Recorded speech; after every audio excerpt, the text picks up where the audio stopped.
One of the very puzzling pieces for the world at large in regard particularly to Jainism is the end of life.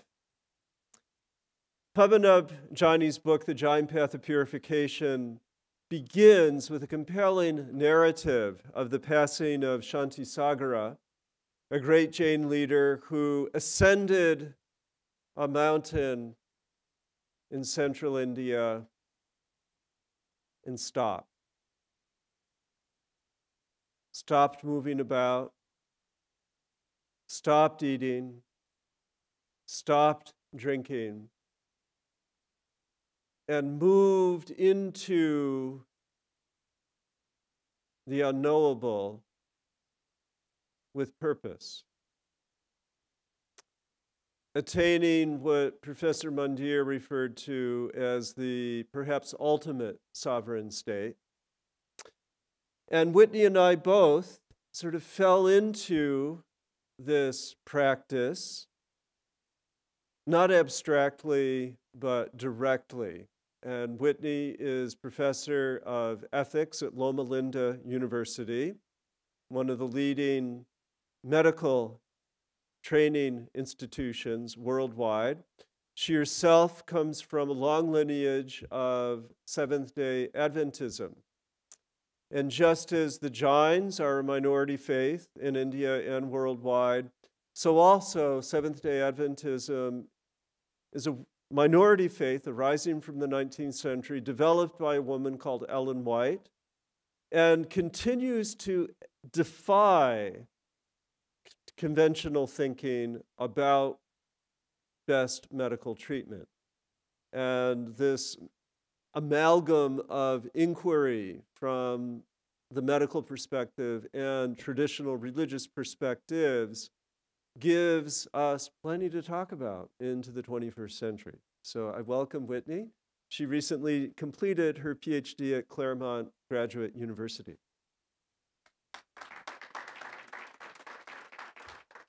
Okay, I'm sorry. Do I just click to move forward?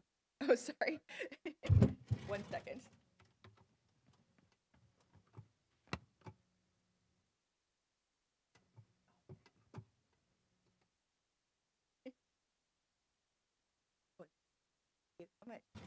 Well, thank you so much for having me here. This is it's such a pleasure to come and speak on this topic, and I actually owe two people very I have profound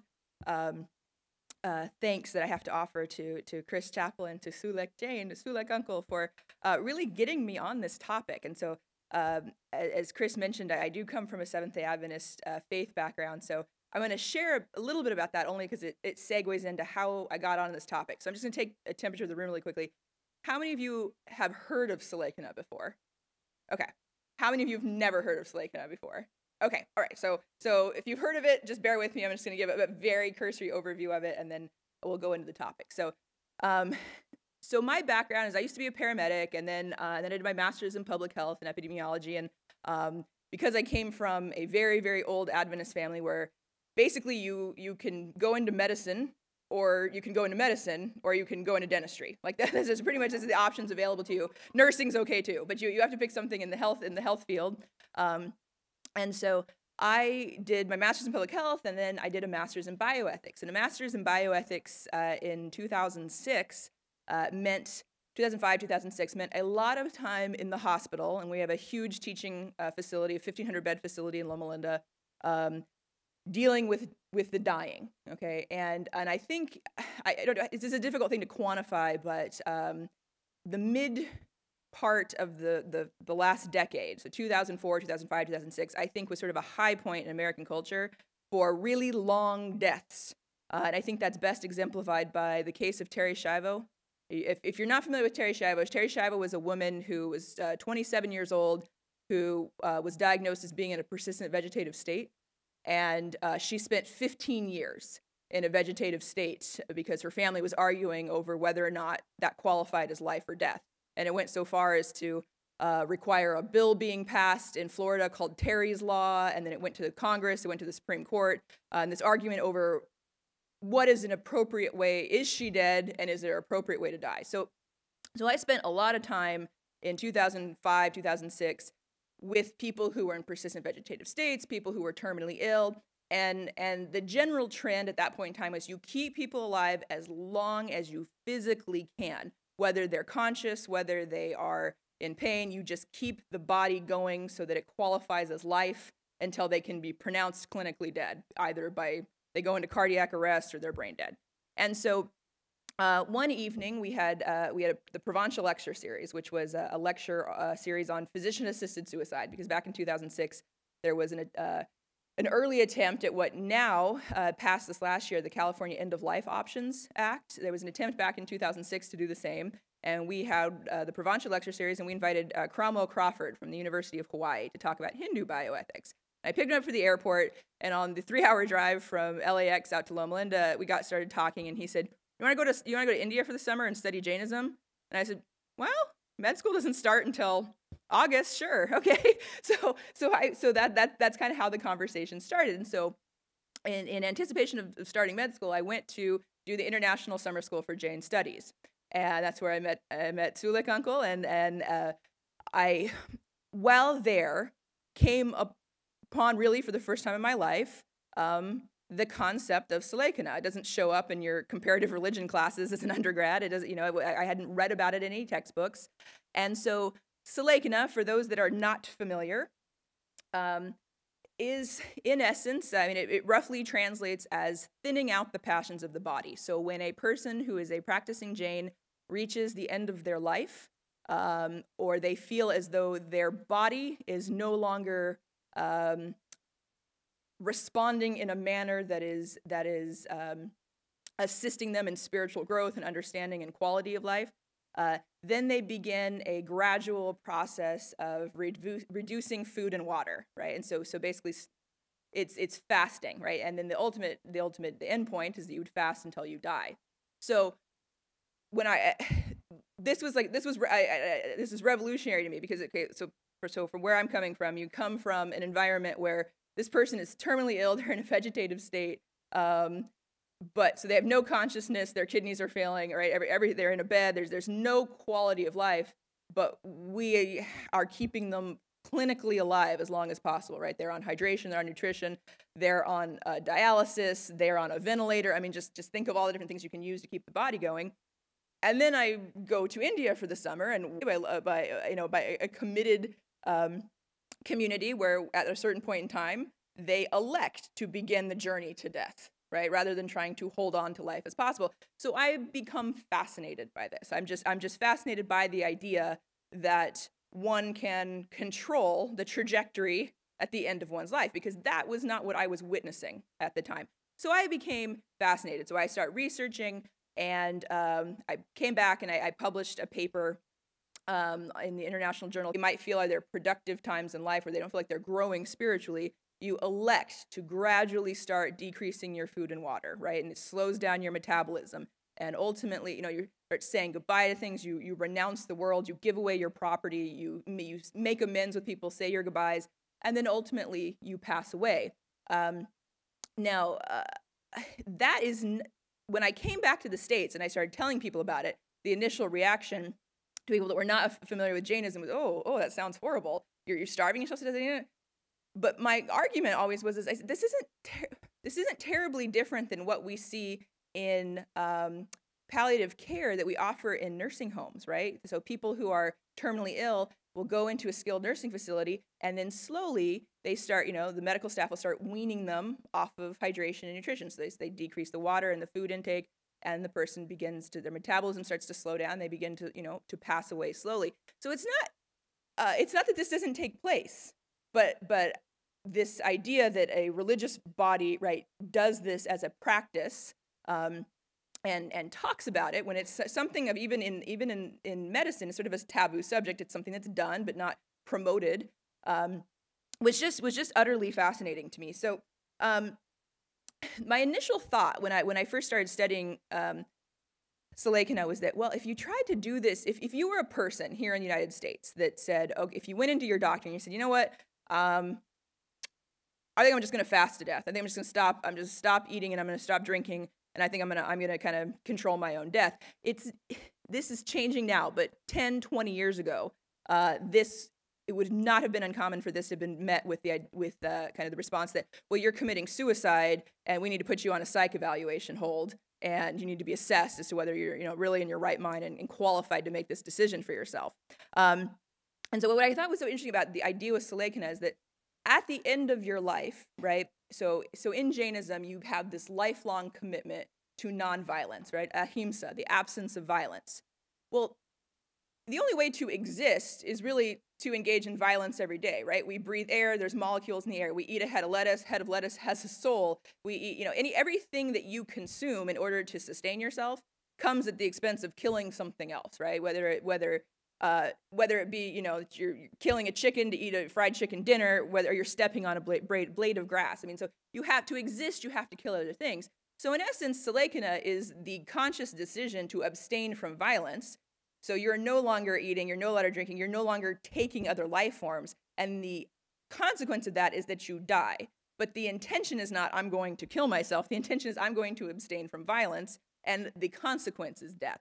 So this was something I became very interested in kind of trying to promote academically, particularly because I serve on ethics committee, and on our, so like I said, I work at a teaching facility, we have a medical school, and we do a lot of end-of-life cases.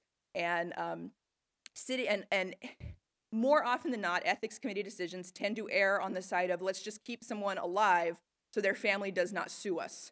I'd like to not be so grim about it, but let's keep someone alive as long as possible, even though it's hard, it's expensive, and it may not necessarily create better quality of life for them, or their final days may not be enjoyable. But if we keep someone going, it is less likely that you're going to get a lawsuit for being negligent in your care of them.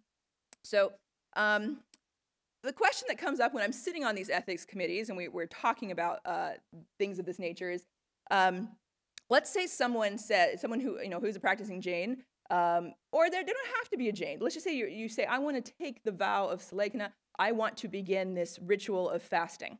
And somebody, the representative on the ethics committee from the psych department, attending for psych, might say, it goes against our understanding of healthy human nature for you to want to end your own life, because humans want to live.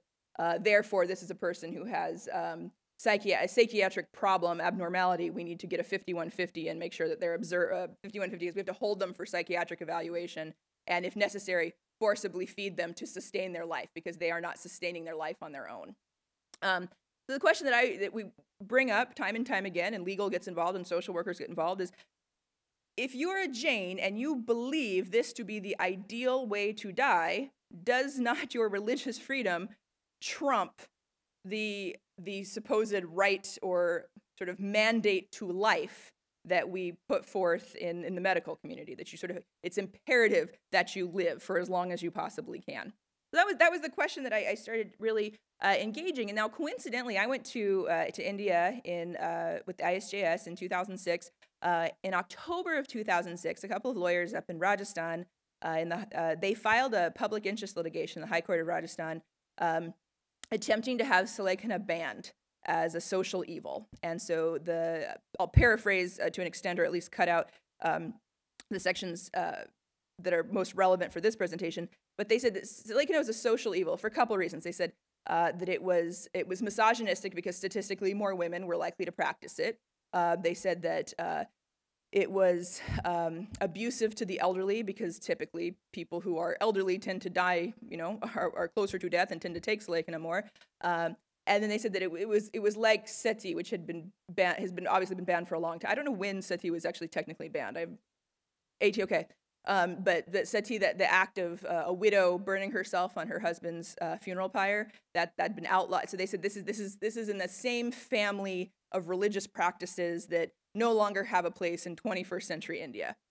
So that was passed that public interest litigation was filed back in 2006. Now, it would be a decade before there'd be a decision. We'll get to the decision in a little bit.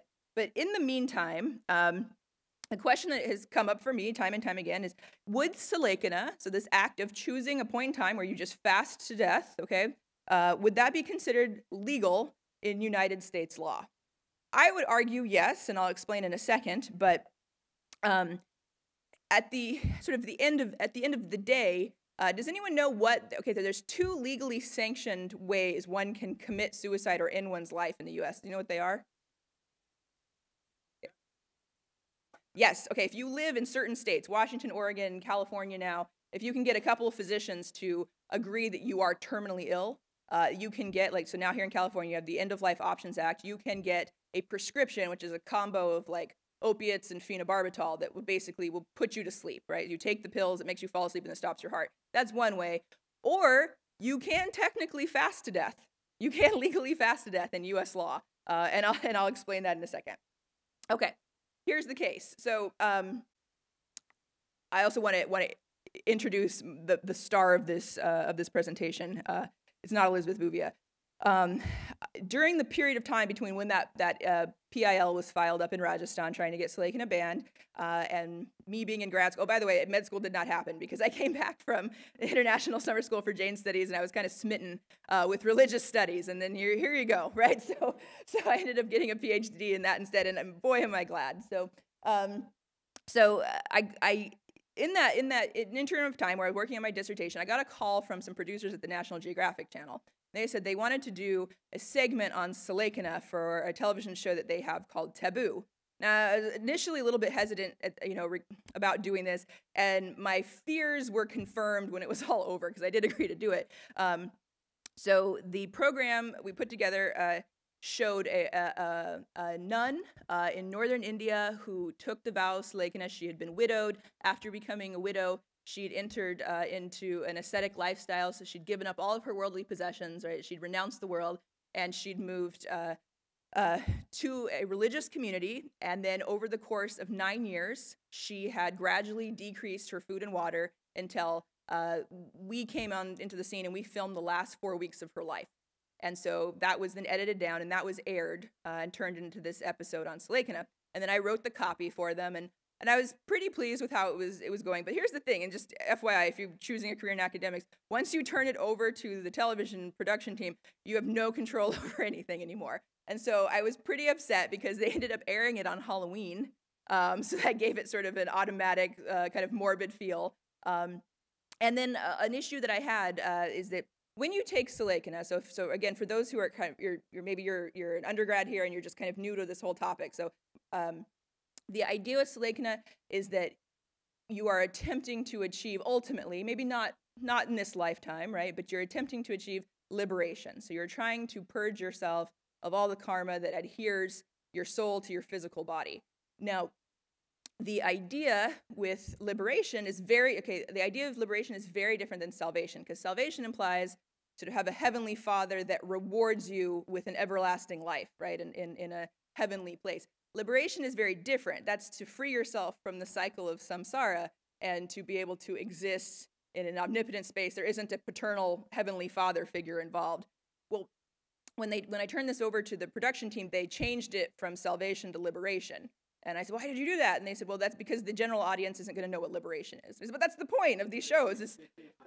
I'm sorry. Yes, yes, they changed it from liberation to salvation. So I was pretty dismayed with how this documentary was aired. It was actually aired in an episode along with a company that will cremate your remains and load them into shotgun shells, so that your family can give you a 21 gun salute. So I was quite upset with how this was handled.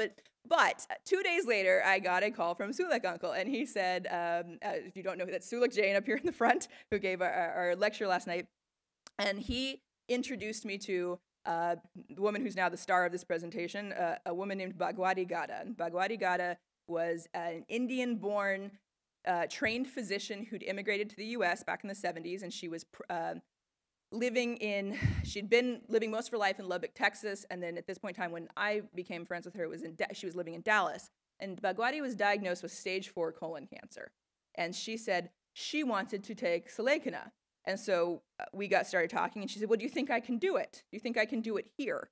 Now, I had not really been familiar with the concept of Salekina in the U.S.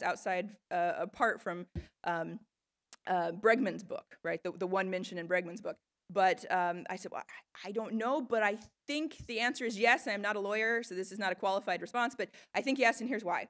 So remember I asked you earlier, what are 2 legal ways that you can technically end your life in the U.S.? And one of them is that you can starve yourself to death, and that comes from the case of Elizabeth Bouvier. Is anyone familiar with her? Okay. So if you are not, here's the story. So Elizabeth Bouvier has a pretty difficult life, to say the least. So she's born with severe cerebral palsy. She has rheumatoid arthritis. She spends most of her life being kind of bounced back and forth between her divorced parents' homes and group homes. By the time she becomes a late teenager, she starts a pen pal relationship with a guy who's in prison. He gets out. They get married. She gets pregnant. She miscarries. He leaves. Her parents say, sorry, we can't take care of you anymore. You're going to need to move back into a group home. And she had applied to do social work at San Diego, and San Diego said, you have no use of your extremities. There's no way you could get through a grad program here. So she's pretty much devastated. She doesn't feel like she's any quality of life. She has nothing to look forward to. And so she says to her dad, I want you to drive me over to the hospital in Riverside. I want to check myself in. I'm going to commit suicide. But here's the catch. She has no use of her extremities. How can you commit suicide? How is she going to do it? She does not physically have the means of ending her own life. So she checks herself into the hospital, and she says the same thing to her attending physician. She says, yeah, I want to commit suicide. I just can't because I physically can't, I can't swallow pills. I can't shoot myself. I have no use of my extremities. So I want to be checked into the hospital, and I'm not asking you to kill me. I'm asking to be allowed to fast until I die. But in the meantime, I'd like to be kept comfortable under a roof and cared for while I do this. And so what do you think the attending physician said to her? Yeah, pretty much. The attending physician said, you are clearly psychiatrically imbalanced because it is against our understanding of human psychology, of healthy human psychology, that anyone would ever not want to live. Therefore, she says back to him in response, she says, no, death is letting go of all burdens. It's being able to be free of my physical disability and mental struggles to live. So they put her on a 5150. They put her. She's forcibly fed, and then she gets American Civil Liberties Union to intervene on her behalf. They take it to court. Long story short, this goes on for quite a long time. The 9th District Court of Appeals here in California says it is not. Excuse me. They said that a desire to terminate one's life is probably the ultimate exercise of one's right to privacy. And so if that's what she wanted to do, she was free to do it. What do you think happened to her once she got the, this is just another thing. She said, the Ninth Circuit Court of Appeals wrote, they said, we do not believe it's the policy of the state that all and every life must be preserved against the will of the sufferer. It is incongruous, if not monstrous, for medical practitioners to assert their right to preserve a life that someone else must live, or more accurately, endure for 15 or 20 years. We cannot conceive it to be the policy of the state to inflict such an ordeal upon anyone. So she got her right. So she was allowed to fast to death in a hospital setting where she would be kept clean and she'd be, in a safe, safe place. What do you think she did?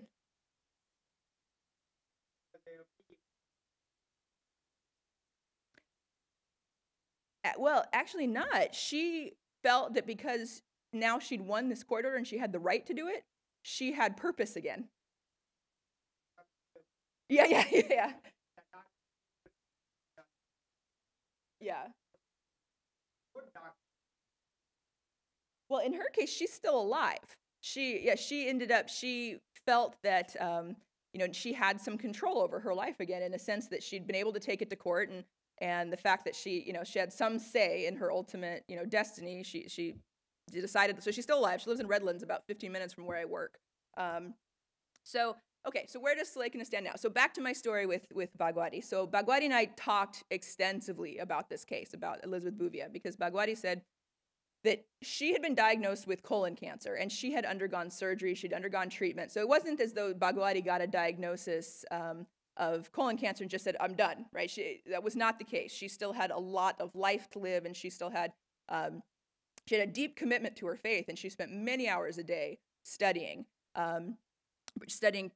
writings on Jain thinking and Jain philosophy. And so she was not in any way, shape, or form a person that I think any psychologist would diagnose as somebody who was not in a hurry to die by any means.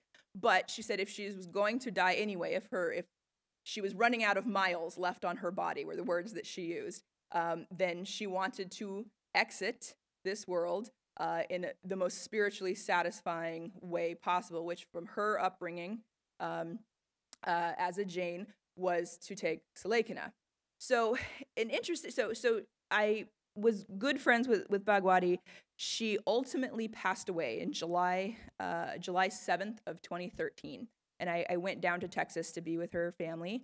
And she passed away at home, but she had spent some time before her passing in a skilled nursing facility. And at this skilled nursing facility that was operated through her health insurance provider, they had a Methodist minister that would come around. He was trained at SMU, and he was a very devout Methodist gentleman, and he would come and he would talk with her. And he would talk with her husband, Prem, about her decision and why she was doing this. And he was initially wildly opposed to this, because in his Southern Methodist tradition, one should live as long as one possibly could and not attempt to hasten death, that only God would decide when death would come. But fascinatingly, he became quite a fan of Bhagwati's and quite comfortable with what she was endeavoring to do, to the point that he actually spoke at her funeral. And he said in all of his experiences with dying, she was the most well-prepared person to meet death of anyone that he had ever met.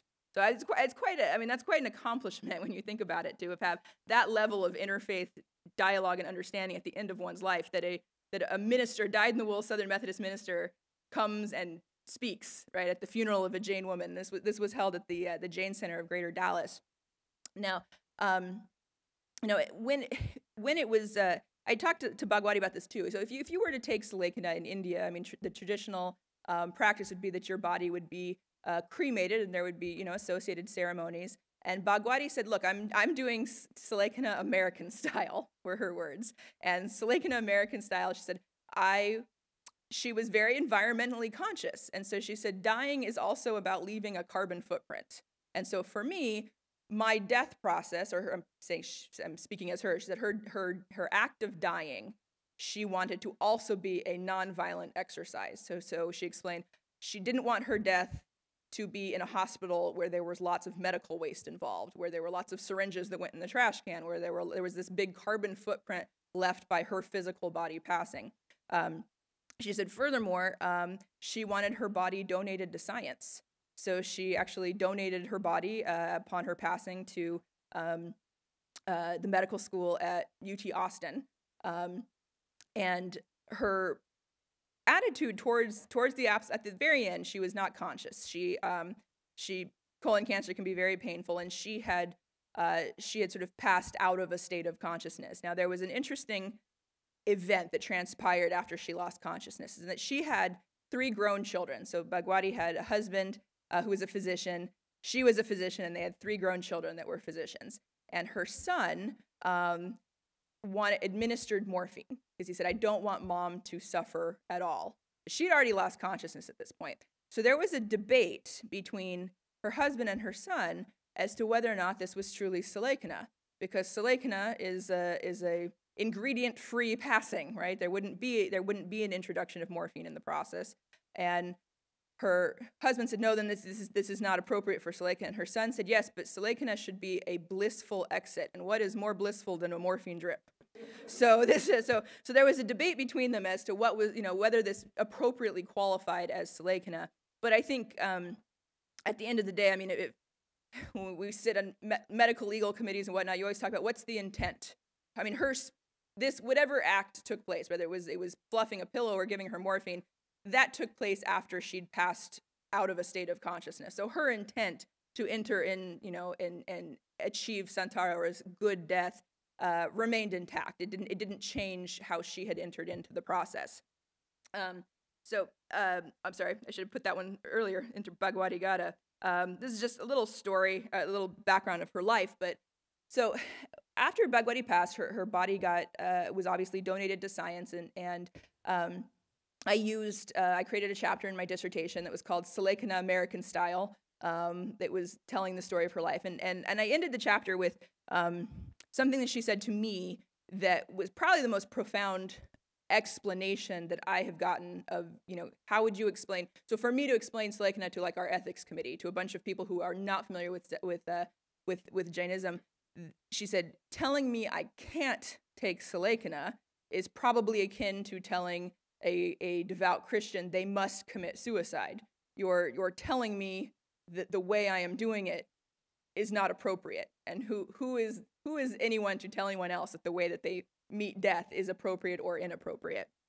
So after she passed, I finished up my dissertation, and I submitted it, and I wrote in the original copy that this case that had been going on for 9 years back in India, the PIL that was trying to get Selekina banned, that I had actually written in the original copy, it's probably never going to get resolved in my lifetime because judges have mandatory retirement in the high court at the age of 63, and the judges had kept calendaring it for the next cycle of court appearances after their retirement. So every judge kept passing it to the next calendar cycle. Well, it finally was ruled. So the day I submitted the dissertation, I got a call, or text message rather, 4 a.m. the next morning from a gentleman in Rajasthan who'd been following the case. And he said, they've made a decision. I said, of course they have.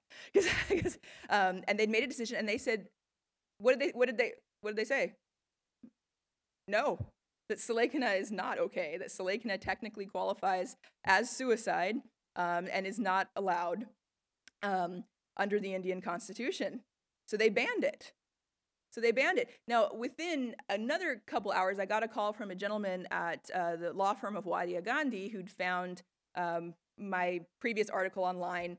And so he said, can we borrow some of the text from it because we're filing an appeal, because we want to be the first law firm to file an appeal to try and get this overturned. Now, the text that he actually borrowed was some research that I had done that looked at the original reason for why suicide was banned according to the passage of the Indian Constitution. So this is borrowed from British common law. And my assumption was that the reason, the prohibition against suicide from British common law would be that it was a crime against God. It actually was not. It was written as that under a monarchy, you're technically subject to the crown. Therefore, your life belongs to the crown. So if you commit suicide, you are therefore depriving the crown of the ability to tax or conscript you. So it didn't actually have a religious connotation, at least from that particular British common law standpoint. So they filed the appeal. It has been stayed. So it is now pending final ruling in the Supreme Court of India as to whether or not Selekina will in fact be allowed to continue as a legal practice. I mean, I'm sure Selekina will continue regardless, but whether or not it will actually be able to continue as a legal practice is really the question at this point. And I think it raises a bigger issue of assume that it is not. Assume that it is in fact legislated that Selekina is inappropriate. If you are a Jain or a practicing Jain and you are committed to this idea, what kind of spiritual warrior does that make you, right? What decision do you then have to make in order to carry out that practice? Do you leave and go somewhere else? Do you practice it in a revolutionary type way, even though that is not the intent of Selekina? It is not to make a political stand. It is to renounce life and withdraw. I think that the future is really fascinating and just holds a lot of possibility around this particular legal matter. And I think it raises a ton of other issues that transcend Jainism, because it really comes down to, I think, this question of what can the state tell you about what you can and can't do with your body? Now, for Jainism, we've got this idea of Selekina. For since we're talking about Sikhism, you have particularly ideas around hair. What is the, if you join the military, can the state tell you you must cut your hair, even if you have a sacred, if you're compelled to grow hair? Can the state tell you that you cannot get a gender reassignment surgery? What can the state tell you about what you can and cannot do with the body that you occupy? And so that's where I think I'm most interested in seeing where this goes, is not specifically how does it relate just to the field of Jain studies, but how does it kind of pave the way for our future understanding in comparative religions of how the state gets to legislate what you can and cannot do with your body. I don't know how I'm doing on time here, but I wanted to share a picture of Bhagwati. She was just a wonderful, wonderful person. And I wanted to also share a quote. This quote is actually not from Bhagwati. This quote is from Dr. Kusum Jain from the University of Rajasthan, who's kind of a mentor of mine and just an all-around wonderful human being. And she said, when desires are alive and your body leaves you, it's death. But when your desires die and your body leaves you, it's liberation. And I thought, okay, that's that's a great way. That's a great way to sort of to end this quote, or to end this presentation. So, where I'll also add a few more things on here is that, so I teach at a Seventh-day Adventist university, but we obviously do not treat only Seventh-day Adventist patients, right? Most of the students are not Seventh-day Adventist. We are trying to build a curriculum that is holistic in how we address people's understanding of their own body and how their religion informs their decision making. And what's become interesting is the number of people I've gotten for case consults of individuals who have come in who are not Jains. They're from all walks of life, but who have said, look, I would like to just end my life in a fashion. I don't want meds. I don't want to waste. I don't want to leave a big carbon footprint, which harkened back to what Bhagwati said to me. I just want to leave as simply as possible. So I'd kind of like to fast, but gradually, and I'd like to sort of abstain from water gradually, maybe, because if you just sort of taper off of water, eventually you'll induce renal failure, and that's how you'll pass. And they're describing Salekana. They're just not calling it as such. And so it's sort of been interesting over the course of the past decade to see sort of this transition to this practice being more commonplace in our clinical healthcare setting, though not getting particularly credited as Salekana, but I get the call and they say, Whitney, can you come down and talk to this person? And so we'll share literature about Jainism with these particular individuals, so it kind of gives them a little bit more of a backing about, behind what, the decision that they're deciding to make. So I have left out, I'm sure, tons of details, but I think I will leave it there and entertain questions if anyone has any. Thank you. Thank you. Right. Oh, on. Sure. Okay. Oh.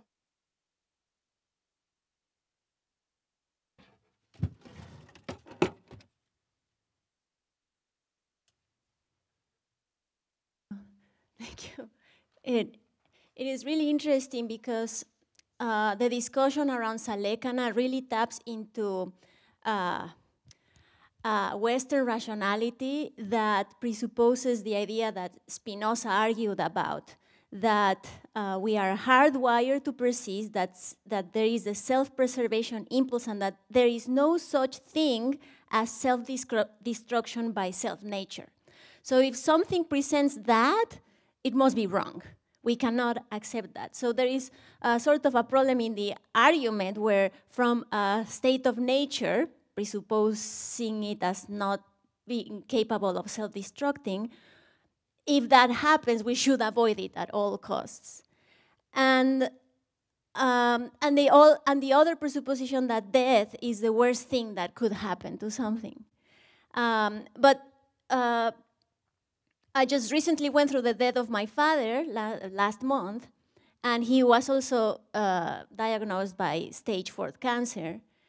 And I could not have imagined myself, I took care of him the last week of his life, I could not see myself forcibly feeding him when it was evident that part of his will in his life-ending process was the not desire to eat anymore and the not desire to have any intake anymore. So in his case, it was not consciously willing to die. He was just not able to eat anymore. But my question is, this is what Salekana poses, is this question about our will to die. When you consciously state it, what violence does that make in us that cannot understand a will to die? So, yeah, that's all I have to say. Do I go ahead through here? Should I, this or this? I don't want to give it feedback. I'll set that here. I think, do you want me to respond or should I go? Okay. I think what I find fascinating is the idea that that there has to be something innately psychologically wrong with you if you are comfortable with death, right? Because it can't. For some reason, people have a very difficult time saying this person is comfortable with death. They always say, well, they want to die, and there's a difference, right? There's a big difference between wanting to die and being comfortable with the inevitable. And it's sort of fascinating because I mean, we do destructive things every day. You know that eating super fatty foods are going to probably hasten your death. You know that, sitting in an unventilated space is going to hasten you know if you're out in the sun more often, you're going to get, you're going to increase your likelihood for skin cancer. So we do destructive things all the time, and that's not considered insane. That's just considered living life to the fullest, right? But it's not considered. But you're doing things that hasten death all the time, and nobody goes, "Oh, this person is psychiatrically unbalanced. We need to get them help." So, I mean, the converse of that to me is that, so if somebody says, "Look, I've lived a good life. I'm strong in my faith, and I know that this is but a cycle, and there will be something else and something else, or I'm going to do this because I'm attempting to get out of said cycle." That's insane, right? That falls into the category, or at one time it did. I think that in observing this over the past 10 years, at least in the clinical context of healthcare, that attitude is diminishing rapidly. And I mean, I could go into a number of reasons why, but Jeffrey, I'd love to hear your question. Oh, okay. Yeah. Well, two really more comments maybe than questions, Yeah, but please. inviting you to respond to them if you like. Among some Hindus, one hears the expression, and I use it myself, instead of saying someone died, to say this person that has left their body. He left his body. She left her body. I was really struck by this particular quote that you still have up, that your body leaves you. Yeah. Because the saying someone left their body, I mean, the idea is you're emphasizing that we are not the body.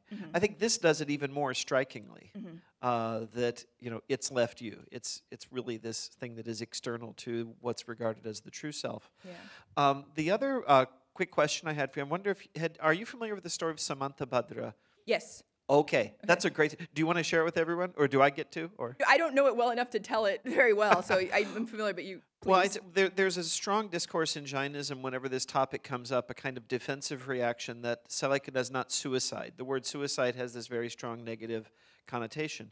And the distinction made between the two, as I've always understood it, is that suicide is undertaken out of passion. So one's despondent or angry or in some other way emotionally motivated.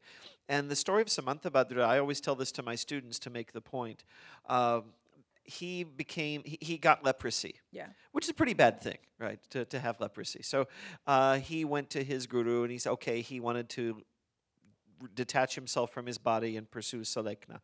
And his guru said, no, you're not ready. He said, you're not really detached, you're just upset because you have leprosy, which of course is a fairly natural reaction having leprosy. But he said, go and fast and practice asceticism for a year, and then come back to me and tell me what you think. So Samantabhadra went and he practiced asceticism, came back to his master. His master said, now how do you feel? And he said, well, I've been practicing and I now understand I am not this body. I'm really indifferent to what happens to this body. So if you tell me I should keep living, I'll keep living. If you tell me to do Selekina, I'll do Selekina. I really don't care now. And then his master said, now you're ready to do Selekina, right? Because it was not undertaken out of passion, but out of a genuine sense of detachment. Yeah, and I think that, I mean, if that is the hardest thing, I think, for people coming from a Judeo-Christian concept to understand, that you can have a dispassionate death. And I think part of that could be based upon the fact that I mean, at least in my upbringing particularly, so the Seventh-day Adventist tradition, we have this emphasis on healthcare because the body is the temple, right? The body is the temple of God given to you as a gift, right, to house your soul. So you need to take the best possible care of that temple. So perhaps you've read or seen in, like, Loma, right? The Adventist Mecca is a blue zone. People live well into their 90s. There's a very rich geriatric dating scene. I mean, you care for the body, and the idea comes that because then when you die, you're going to sleep for an untold amount of time until the judgment day, essentially, where that would sort of lead, I think, to a more dispassionate end, a more passionate end, because there's this finality and then there's going to be a big pause. And so you need to live as long and you need to cling to life and you need to cling to that temple. Where I think what's sort of beautiful with Jainism is you have this concept of this is but a cycle, right? And so you can dispassionately leave this and then your work continues. And ultimately you may, achieve liberation, but there isn't that same fierce clinging to this body, this life, because this is all I have. It seems like one of the biggest conceptual dividing lines between the Abrahamic traditions and the Indian traditions is precisely this, that there's a sense in the Abrahamic traditions in which we are the body. And it's the same body that's going to be resurrected and that's going to experience eternal life. Yeah. And then in the Indic traditions, the body is a temporary vehicle, and it's just like I have a 2009 Prius. It'll eventually break down, and I'll drive another car, and I drove other cars before that, and no problem. Yeah. So it's a different. Well, it's interesting. Now it's less of the case, but when I first started out in ethics, we had a devout Catholic gentleman, this was like 10 years ago, who had a gangrenous leg, and he would not allow it to be amputated. He would prefer to die from the gangrene because in his mind, he went to heaven in the body that he left this world with. So if it was amputated, then he would go to heaven legless. So he'd rather die of the gangrene and enter heaven whole. So there was that complete concept of, and that sort of kind of harkens back to medieval warfare. You would maim the dead, right? Because then the dead would enter heaven unwhole. So I do think, yeah, you do have that, particularly in the Abrahamic tradition. I don't even want to say Abrahamic. I just want to say in a lot of Christian thought, there is that sense that your body and your physical self and your spiritual self are inseparable. And I think what became fascinating to me, becoming a student of Jainism, is that separation. That who you are as a soul is genderless, who you are as a soul is timeless, that it exists separate from the body that contains you. Yeah. Go ahead.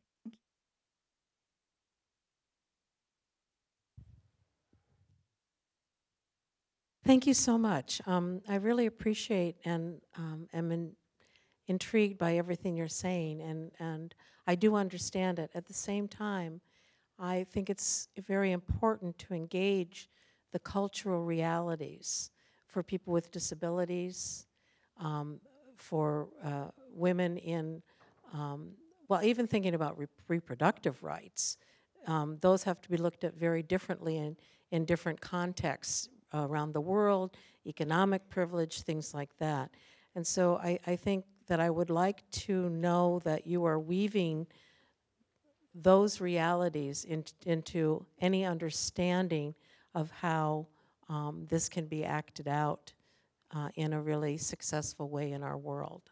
Well, sure. Yeah. I mean, that's become actually our mantra in our program. We have chaplaincy and a master's in bioethics program. That's sort of become our mantra, is whole person care. And we've evolved in our thinking that whole person care is really engaging people from the faith tradition that they come from and understanding how that determines the decisions that they make about their body, right? So that certain groups are going to be more comfortable with like IVF, right, and creation of embryos, right? Other groups are not. It depends on your concept of when the soul enters the physical self. And I think,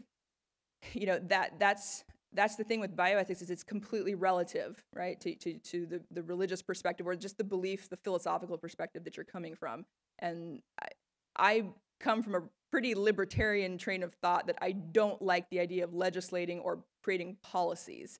I like working with the patients on a case-based framework and trying to develop plans of treatment that work for them and that allow them to be at peace morally and ethically and philosophically with however they choose to conduct whatever medical procedure is going to take place with their body. Mm-hmm. Mm-hmm.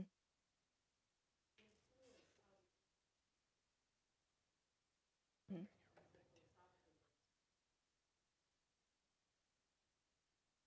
Mm-hmm.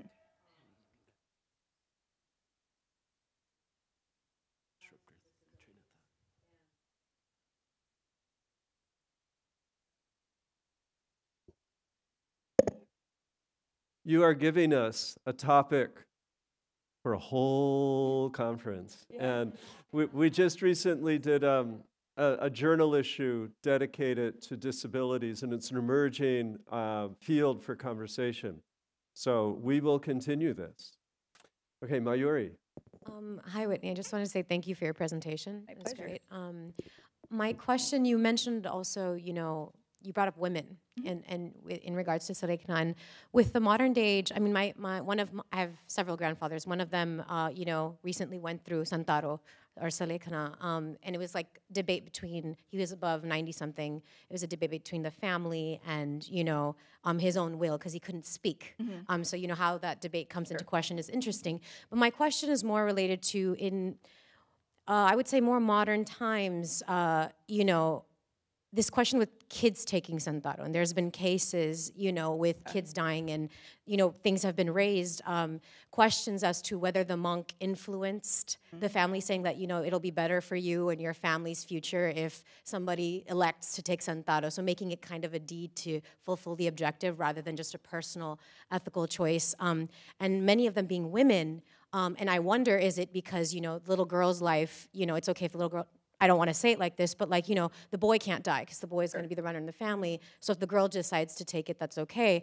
But not saying that all cases are like that, but these questions about which cases, how can we monitor, as the society, and how can the monks decide, what, I'm sorry, Chris, 1 second.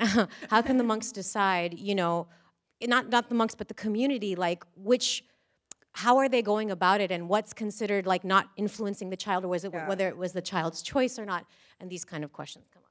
So I actually have two answers. Oh, sure. Yeah. Oh, no. I have two answers for that one. D.S. Baya did a study of the statistics surrounding who takes Salekna, when, where, why, and the numbers of minors, so 18 and under people take Salekna are quite low, but I'll come back to that in a second. But the numbers of women that take it are much higher. Now, the court has argued, right, so the opponents of Salekna have argued in the court that that's a misogynistic practice. Statistically, one might also argue that women do statistically live longer, therefore have more time to take it. So that could be a counter argument. It's very difficult, I think, to deduce why, and it's not a huge margin. I mean, I don't have the numbers in front of me, but I'm going to say it's like a 55-45 split. It's just, but with children, I actually had a conversation about this with some lawyers when I was in Delhi this time last year, and one of the things they speculated was that in order to move beyond, there's the relatively famous case of Kiran the nun that Anne Vallely wrote in her book, who I think was 24, who I think from the outside we're looking in would say, oh, she's 24, but she had schizophrenia. She claimed she was hearing voices, so she was, she took Salekna. What these lawyers were predicting to me when we had this dinner was that Salekna may go the direction of death in the States, where you need a 2-doctor or 3-doctor panel to, for example, so if a child did say, that's the desire that they had, it would have to be regulated. Just like now, if you want to end your life, you have to get two doctors or 3 doctors to confer and agree that you are terminally ill and that it's appropriate to move forward. And so they're saying, for better or for worse, there may be this trajectory in the future where this may become legally sort of regulated, which again sort of infringes upon the spiritual idea that it's a personal journey. If there's a legal framework imposed upon it to prevent social injustices. I mean, I don't know if that's a good thing or a bad thing, but that seems to be the direction that a lot of people are suggesting that could address the issues that you're talking about, where perhaps more women or minors do it and when they shouldn't, and so I hope I'm answering your question. Okay. Yeah. Okay. No, I will. I think it's related to this subject, but not entirely. As you know, that in India, even today, 80% of the people still live in the villages, and some things keeps happening in the villages which you don't see, are not reported in the media or otherwise. Now, some of you may know, maybe Mayuri doesn't know, that in old India, nothing to do with Salekna, nothing to do with the religions. If a person is 90 plus, that was a lot of age in India, because there was a average of India was one time 35 years only, then 50. So 90 plus was considered a lot of age. So it doesn't matter religion, no religion. From practical point of view, the family used to take this uh, person out in the fields and leave them over there. And it was at the mercy of their family, their children or grandchildren, whether they will feed that person or not, and let them die over there. So that was also a practice, probably not very common these days, but one time. And I think it is I will relate to it in this country. It's the nursing homes. There was no nursing homes. But I think that's another aspect of what you're talking about. Yeah, yeah. Thank you. Last comment. Okay. Very just comment, no question. Jains have been practicing Sanlekhna for a long time. Mostly it is done by monks and nuns. Not every Jain does this. Yes. Okay, so there is a small percentage of people that do that. About 28 years ago, by 1 week apart, I and Chris saw one Jain nun going through Sanlekhna in Ladnu. I was there before, you were there one week after. So she lived 84 days. So we saw that. So just a comment. Third is that Bhagwati and her family, I had known them, my wife and I, for 30 years. And in fact, we had a lunch with her only 3 or 4 months before her death. She was absolutely full of energy. She was full of charm. She was full of positive attitude. And I'm sure she told me that she wants to do Sanlekhna. And last, very quickly, 1 second. You have become kind of an expert witness because of your research work during the last 10 years. So I think when Jain lawyers go to the Supreme Court, I'm sure they will be calling you. Oh, no. I don't know. I would be honored. I would be honored, and I'm grateful that this topic. I don't know. It fell in my lap, and I never imagined that I would come upon this topic, and I've been so grateful for the last 10 years of getting to study this, and I hope to spend the rest of my career getting to dive deeper. Thank you. In India, they will find it very difficult to make it illegal. Yeah. Because religion, there will be a lot of religious. Yeah. This is real life stuff. So never think that the humanities or somehow the liberal arts are irrelevant in any way, because we deal with the questions of life and death. And I just am so thrilled that it all came together for Whitney to do this work, and we know that this work holds lasting significance. And we have not undertaken a vow of Salekana. So is the food ready? Oh. Okay. Okay, so let us...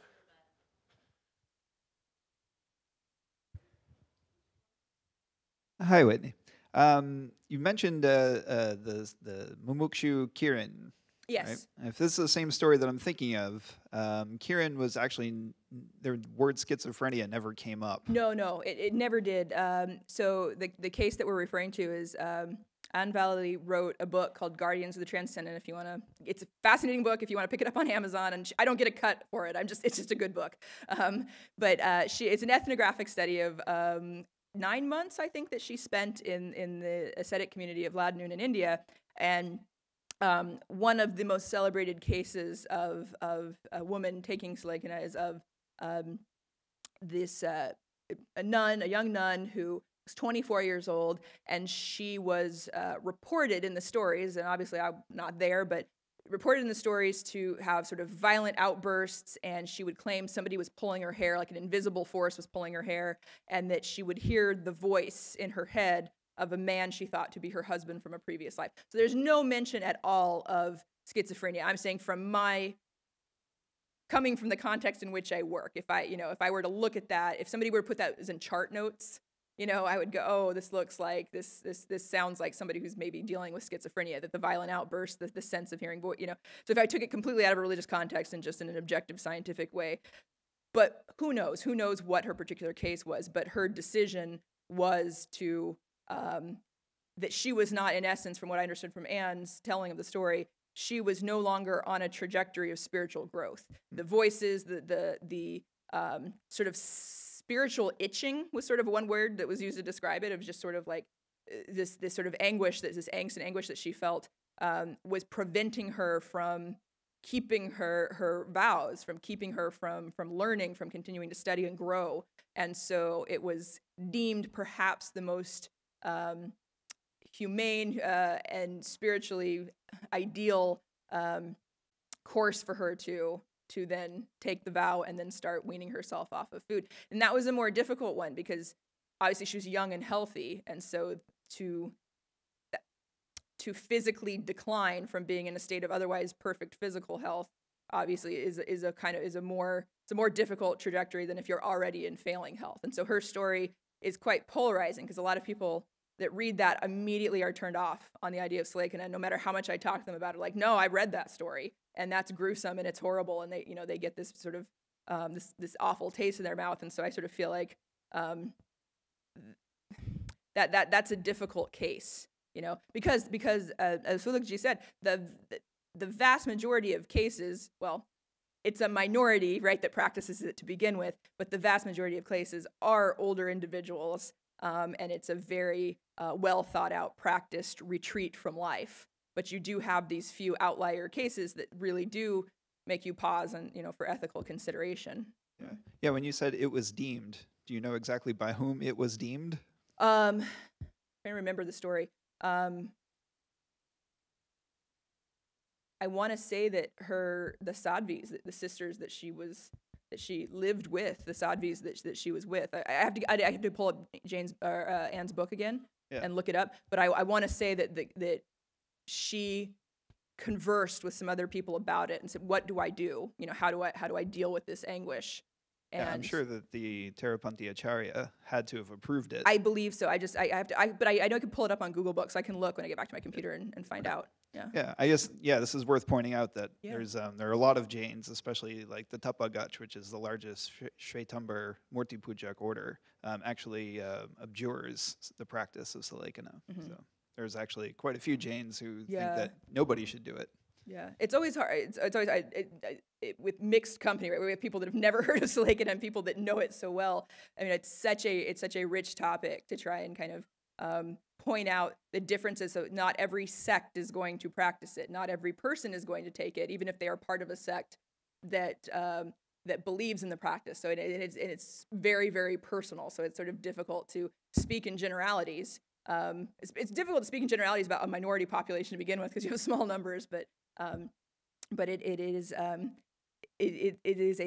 fascinating field, at least for me. I feel like I could spend the rest of my life studying it. I'm not going to get all of the nuances of it, So, okay. Maureen? Correct me if I'm wrong, but I think when a monastic undertakes this process, it is with the consent of the community or their teacher or something. Well, and my second part of that question is, what about in the lay community? Is that same?